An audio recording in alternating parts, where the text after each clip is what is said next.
Social media platforms YouTube ఒకటి, తర్వాత Instagram, తర్వాత ఫేస్బుక్, ట్విట్టర్ ఒకటి ఉంది. మళ్ళీ తర్వాత ఈ మధ్యన థ్రెడ్స్. నేను ఈ మధ్యన చూస్తున్నాను కాబట్టి మీరు ఎక్కడైనా చూడండి, ప్రతి దాంట్లో కూడా నెగిటివ్ కామెంట్స్ అనేటువంటివి ఉంటాయి. అవి చాలా వరకు మామూలే. కొంతమంది వాటిని చాలా సీరియస్గా తీసుకుంటారనమాట. వాళ్ళు అలా ఎందుకు తీసుకుంటారంటే, ఫర్ ఎగ్జాంపుల్ నేనే ఏదన్నా, మేము కొంచెం గోదావరిలో కాబట్టి మాకు కొంచెం ఎటకారం ఎక్కువగా ఉంటుంది. మేము ఆ కోణంలో చూస్తూ ఉంటాం అనమాట. ఇప్పుడు నేను ఎలాగైతున్నానో అవతల వాళ్ళు కూడా అలాగే ఉండాలి అనుకోవటం చాలా వరకు హైలీ ఇంపాసిబుల్. అది అసలు ఎక్కడ జరగదు. అది ఈ మధ్యన మరీ స్పీడప్లో ఉన్నారనమాట జనాలందరూ కూడా.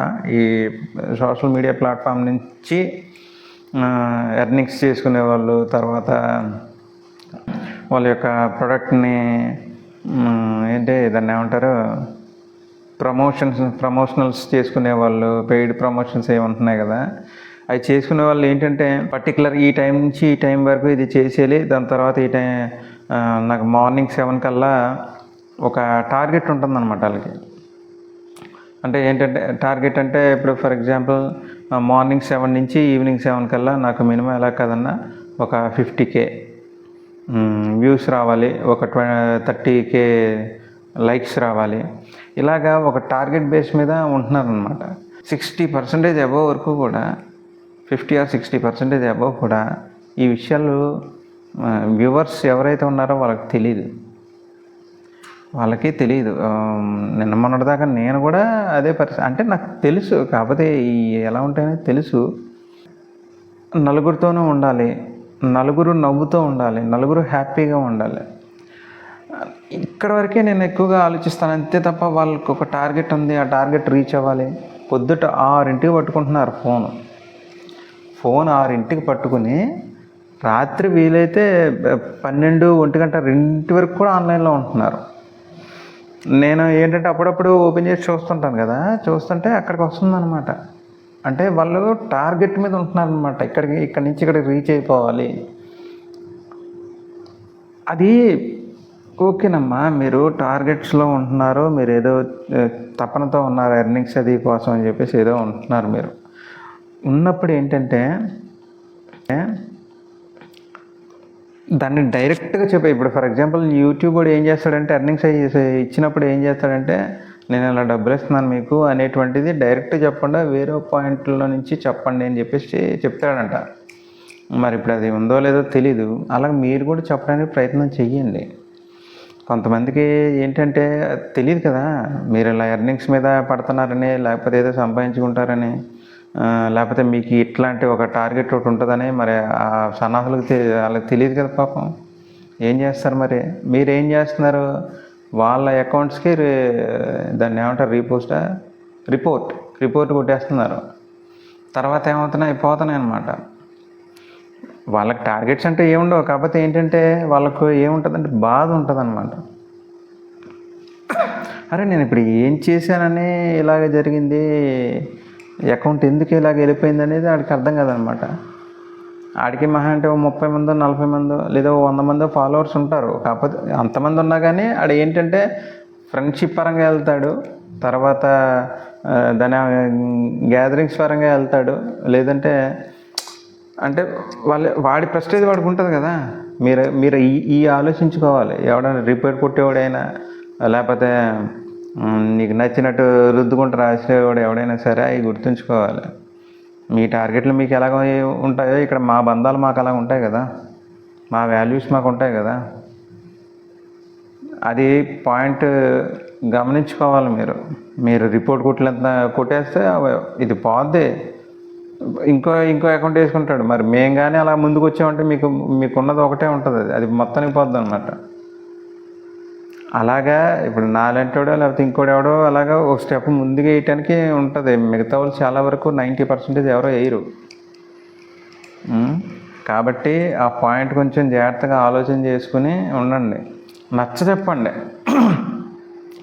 చెప్పండి, బాబు మేము ఇలాగ ఒక వర్క్ మీద వెళ్తున్నాము, మాకు ఇలాగంటూ ఒకటి ఉంటుంది, కాబట్టి మీరు దయచేసి మమ్మల్ని ఏం డిస్టర్బ్ చేయొద్దు. ఫాలో అవుతున్నారు, సో హ్యాపీ. ఫాలో అవ్వండి, వీలైతే లైక్ చేసుకోండి, సబ్స్క్రైబ్ చేసుకోండి. ఇది బాబు పరిస్థితి అనేటువంటిది చెప్పుకోవాలి. నచ్చ చెప్పుకునే దాన్ని బట్టి ఉంటుంది ఏదైనా సరే.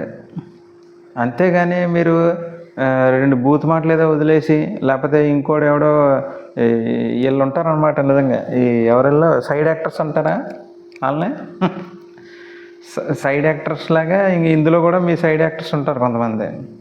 ఆడికో మాట చెప్పి ఆడి చెవుగిల్లేసి మళ్ళీ ఆడు ఏది రెడ్ క్రాస్లో ఆంబోతులాగా సెలెక్ట్ అయిపోతాడు ఆడు. ఆడికి నాకు ఫైటింగ్ అయిపోతే నువ్వు సేఫ్ జోన్లో ఉంటావు, అంతే కదా. ఆడేమో అక్క తొక్క అనుకుంటూ వస్తుంటాడు ఆడు. మరి ఏమోలేవి, ఎవరిష్టం వాళ్ళది, ఎవరి ఎంటర్టైన్మెంట్ వాళ్ళది. కాబట్టి అది నేను చెప్పేది, ఓకేనా. నచ్చ చెప్పడానికి ట్రై చేయండి. 1, 2, 3 సార్లు అయినా సరే చెప్పండి, బాబు ఇదిరా పరిస్థితి, నేను ఈ విధంగా వెళ్తున్నాను, నేను ఈ విధంగా చేసుకుంటున్నాను, కాబట్టి please don't disturb me, follow me and like me and ఇంకోటి ఏదో ఒకటి అలా నచ్చ చెప్పే విధంగా చెప్పడానికి ప్రయత్నం అయితే చేయండి. అంతే తప్ప మీరు ఇలాంటి పిచ్చి వేషాలు మాత్రం వేయద్దు. ఏది రిపోర్ట్లు కొట్టడం, లేకపోతే మీరు ఫస్ట్ చెప్పాలి, వివరణ ఇచ్చుకోవాలి. మీరు ఇప్పుడు మిమ్మల్ని ఏమంటారు, మీరు వ్లాగర్స్ అంటారు, మళ్ళీ తర్వాత ఇంకేమంటారు, ఇంచుమించు ఒక సెలబ్రిటీతో సమానం కదా. సెలబ్రిటీ అంటే ఏంటి, బాధ్యత తెలిసినోడే సెలబ్రిటీ అంటారు, వివరణ తెలిసినోడిని సెలబ్రిటీ అంటారు, నచ్చ చెప్పేవాడిని సెలబ్రిటీ అంటారు. ఇదే కదా సెలబ్రిటీ అంటే. సెలబ్రిటీ హీరో అనేటువంటి వాడు ఏం చేస్తాడు, హీరోయిన్ ఏం చేస్తుంది, వాళ్ళ మానవ జీవితాన్ని వాళ్ళ యొక్క కోణంలో చూపిస్తుంటారు. హీరోయిన్ అంటే ఏంటి, సగం బట్టలు వేసుకొని డ్యాన్స్లు వేసేది కాదు హీరోయిన్. హీరోయిన్ ఏంటంటే supporting character of the hero, భార్య భర్తలు లాంటి వాళ్ళు అనమాట. మనం చిన్నప్పుడు ఎప్పుడో చూసుకున్నాం కదా, 2 పట్టాలు కరెక్ట్గా ఉంటేనే ట్రైన్ సాఫీగా వెళ్తుంది. అలాగే సినిమాకైనా అంతే, ఇప్పుడు మీరు చేసే వ్లాగ్స్కైనా అంతే. జనాలకి నచ్చ చెప్పుకునే దాన్ని బట్టి ఉంటుంది, మీరు రిపోర్ట్లు కొట్టడం కాదు. మీకన్నా మీరు అలాగా ఎలాగవుతారు, మీకు నచ్చ చెప్పడం చేత కావట్లేదు కదా. అలాంటప్పుడు నీకు అకౌంట్ ఎందుకు, నీకు ఇన్స్టాగ్రామ్ ఎందుకు, నీకు థ్రెడ్ ఎందుకు. అవును, వాడు రకరకాలుగా మాట్లాడతారు కామెంట్ చేసేవాళ్ళు, వాళ్ళనే మంచి చేసుకోవాలి. నువ్వు ఎవరినైతే రిపోర్ట్ చేసి, నువ్వు ఎవరినైతే వీడు వెధవా అని చెప్పేసి ప్రింట్ కొడతావో, ఆడే నీకు వీలైతే 100 సబ్స్క్రైబర్లు తీసుకొచ్చే సత్తా ఆడి దగ్గర ఉంటుంది. ఇందులో ఏమీ తెలియనోడికే ఎక్కువ పాపులారిటీ ఉంటుంది. మరే ఇంకో నాకు ఫ్రెండ్ అయ్యారా, ఇంకో వీళ్ళకు ఊర్లో జనాలు కానీ ఎవరైనా కానీ ఇమ్మీడియట్గా కొడతారు. వాళ్ళ దగ్గర చాలా ఉంటుంది అన్నమాట, కలిసిమెలిసి ఉంటారు వాళ్ళు. ఏది నువ్వు నాకు సబ్స్క్రైబ్ చేయి, నేను నీకు సబ్స్క్రైబ్ చేస్తాను అని ఉంటారు చూసే, వీళ్ళిద్దరు దొంగన కొడుకులు అనమాట. వాళ్ళు ఏంటంటే చేసినంత వరకు చేసి దాని తర్వాత ఒకసారిగా మిడిల్ డ్రాప్ అయిపోతాడు. ఎప్పుడు కూడా కామన్గా ఉండేటువంటి వాళ్ళని కదపొద్దు, వాళ్ళకి వివరణ ఇచ్చుకోండి, జాగ్రత్తగా చూసుకోవడానికి ప్రయత్నం చేయాలి. అంతే తప్ప నువ్వేదో నీకు 12K ఫాలోవర్స్ ఉన్నారు, లేకపోతే 30K ఫాలోవర్స్ ఉన్నారు, లేకపోతే 63, 70, 80 ఎంతమంది ఉంటే ఏంటమ్మా నీకు, నీ లైఫ్ స్టైల్ నీది, వీళ్ళ లైఫ్ స్టైల్. ఇప్పుడు వీళ్ళు లేకపోతే నువ్వు లేవు కదా. ఏది 60, 70, 80K ఫాలోవర్స్ ఉన్న వాళ్ళు ఒక్కళ్ళని కూడా ఫాలో అవ్వరు. వాళ్ళ మానాలు పని చేసుకుంటూ వెళ్ళిపోతుంటారు. వాళ్ళు కూడా తెలుసుకోవాలి, ఫాలో అయ్యేటువంటి వాళ్ళని కూడా తెలుసుకోవాలి.